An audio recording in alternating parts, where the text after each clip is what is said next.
The time was early 1967, the place a crowded square over a body of water on a narrow bridge in downtown Saigon. A 19-year-old American Army gun jeep commander in the 199th Light Infantry Brigade stood at his post in the rear of the vehicle. Both he and the driver wore .45 caliber pistols and carried M-16 rifles. Besides the pistols and rifles, the Americans also had an M-79 grenade launcher on the floorboards of the jeep, covered with heavy sandbags in case the vehicle hit a Vietcong landmine.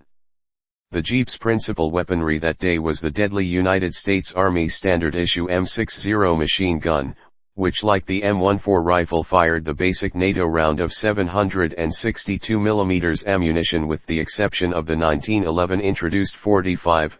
The other three weapons had been brought into the NATO arsenal at about the same time. In the early 1960s the reason was simple: to ensure that all NATO armies were armed with the same weaponry and ammunition for ease of common supply in case a land war erupted in Europe with the Soviet Union and its Warsaw Pact allies, Poland, Hungary, Czechoslovakia, Romania, East Germany, Bulgaria, and Albania, surrounded by a sea of swarming humanity. Instead of Warsaw Pact soldiers, however, American weapons that day were being employed against two communist armies on the other side of the world in Southeast Asia, the North Vietnamese Regular Army and the South Vietnamese Civilian Guerrilla Forces, the Vietcong as combat military policemen. The Americans in the jeep had been assigned to road convoy duty, getting infantry into and out of the field under fire. The young lieutenant was somewhat alarmed to be surrounded by a sea of swarming humanity, their intentions unknown. On the other hand, he knew that he was armed with one of the best machine guns in the world, mounted on a cast iron swivel just under his right armpit. If he and his men had to fight their way out, they were ready. As it happened, they were in luck. The Vietnamese allowed them to pass unharmed.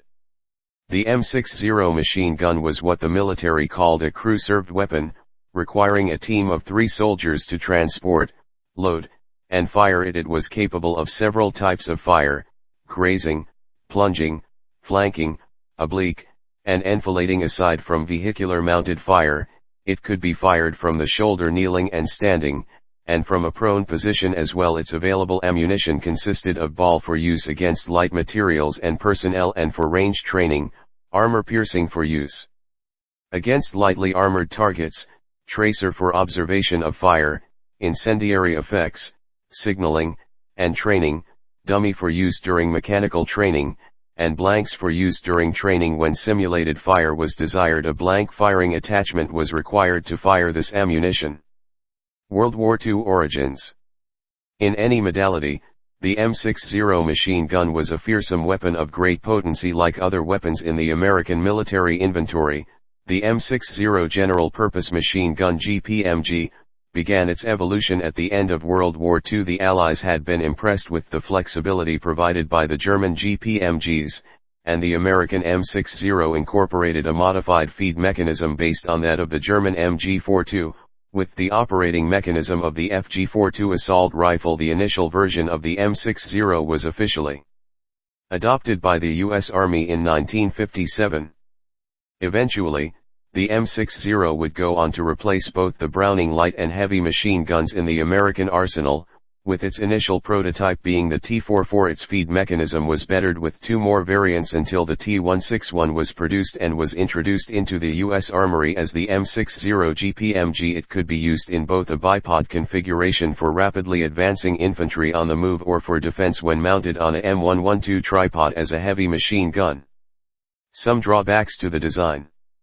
The M-60 was 42 inches long and weighed a little over 23 pounds. It was gas-operated, with a 50-round link belt of 762 mm ammunition and a muzzle velocity of 2,800 feet per second. Its maximum effective range was 1,200 yards with the bipod and an additional 329 feet when the tripod was added. Optimal operating range was about 3,900 feet. Moving away from the recoil mechanism of the Browning machine guns, the M-60 was designed as a gas-operated weapon. As the first round traveled down the barrel, it pushed gas into the gas cylinder through a hole in the bore. The pressure in the cylinder then forced a piston down the chamber, moving back the bolt and chambering the next round into place. The cycle could be repeated for as long as the trigger was depressed.